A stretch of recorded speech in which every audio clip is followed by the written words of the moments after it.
So, paano nga ba gumamit ng mga Fibonacci retracements?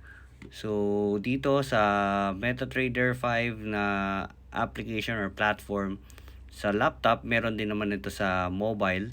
So, same thing lang naman. Pinagkaiba lang syempre yung process kapag laptop gamit mo. And all you need to do is click itong Fibonacci. Ayan, Fibonacci retracement. Ayan. And then, hanap ka ng lowest point. Drag mo yan papunta sa pinakamataas na point. Yan. So, as you can see, ayan, so may mga levels dito na nagiging support and resistance.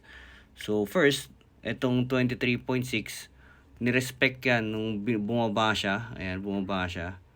So, medyo nag-alangan yung presyo dyan. And yun nga, nung